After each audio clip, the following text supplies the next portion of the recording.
The Lord continued, "Consciousness thinks, feels or imagines falsely, I am unhappy, even as a demented woman might think she is miserable, just as one who is not dead wails aloud, Alas, I am dead, and when she's not lost she weeps, Alas, I am lost, on account of perverse understanding. Even so the consciousness falsely imagines it is miserable or limited." I'm not sure how commonplace this experience of one who is not dead wails aloud, Alas, I am dead. But clearly dementia is a very real thing. And possibly most of us have had the experience of somebody who has a notion in their head which they can't let go of, even though the notion is clearly false. But there's nothing that you can say or do to convey to this person the falsity of their notion. And this notion is making them miserable. It limits them and makes them miserable. Such imagination is irrational and unfounded. Due to the false assumption of the ego sense, the consciousness thinks that the world appearance is indeed real. The point here is that this state of dementia, this state of believing in notions which are clearly absurd, is a condition of most of us, because we believe that the world is real. And in fact we might believe that any notion to the contrary is a sign of dementia.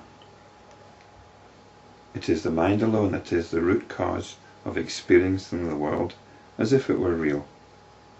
But it cannot be truly considered such a cause, since there can be no mind other than pure consciousness.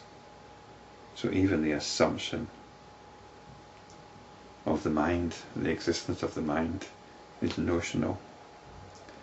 Thus, if it is realized that the perceiving mind itself is unreal, then it is clear that the perceived world is unreal too. This sort of thing needs some kind of backup, doesn't it? Some kind of closer examination. And this examination has been provided in earlier videos.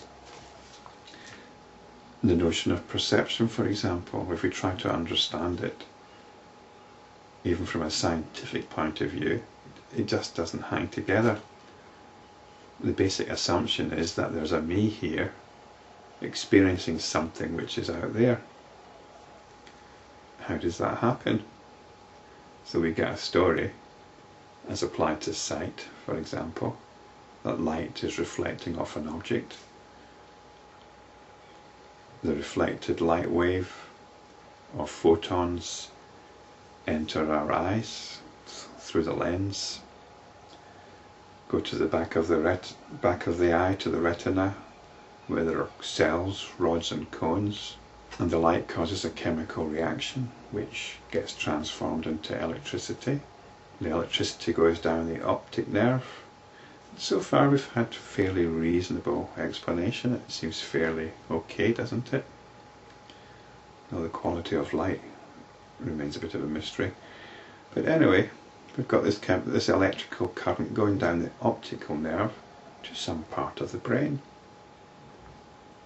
where that electricity gets transformed into the subjective experience of shape and colour.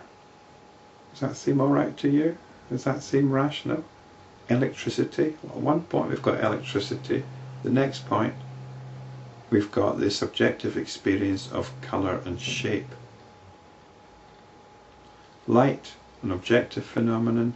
Colour and shape, subjective phenomena. What's the connection? We're told there clearly is a connection, but what that connection is a total mystery. And yet it's normally slipped into the causal chain as if it all makes perfect sense. It doesn't make any sense whatsoever. It's a complete non-sequitur going from electricity to the subjective experience of shape and colour. And this is how it is with all our senses. All our senses basically transmit electricity to our brain, apparently. whereby they get turned into the whole subjective experience of the universe.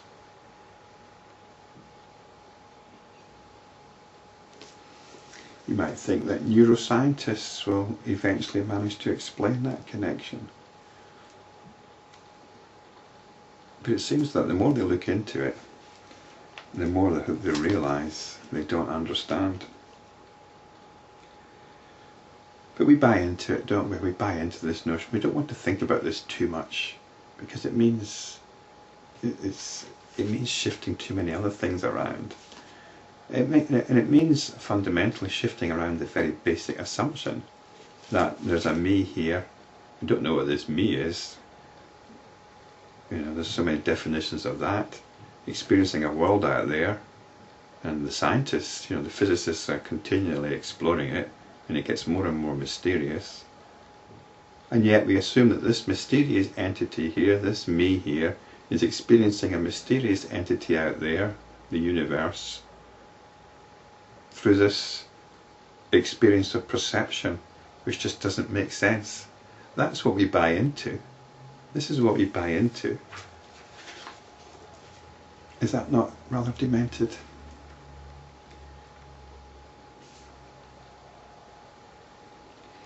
Even as there is no oil in a rock, in pure consciousness the diversity of sight, seer and seen, or of doer, act and action, or of knower, knowledge and known, does not exist. In each case there's only the seeing, or the acting, or the knowing. But we make this distinction, this is the early part of our cognitive process, we make this distinction between me here, that there, and therefore something going on that relates the two. That's a distinction we make, but all there is the experiencing. Fundamentally there's only the experiencing, which we conceptualize into an experiencer and something to be experienced. Similarly, the distinction between I and you is imaginary. The distinction between the one and the many is verbal. All these do not exist at all, even as darkness does not exist in the sun.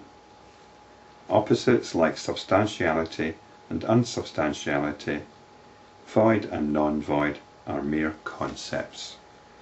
On inquiry, all these disappear, and only the unmodified pure consciousness remains. So there's only the one thing going on. You might have a problem with that conceptually, but that's not the point. The point is this can be realized. It's our own awareness which is happening, and it's our own awareness which we can become aware of. This is the pure, unmodified consciousness.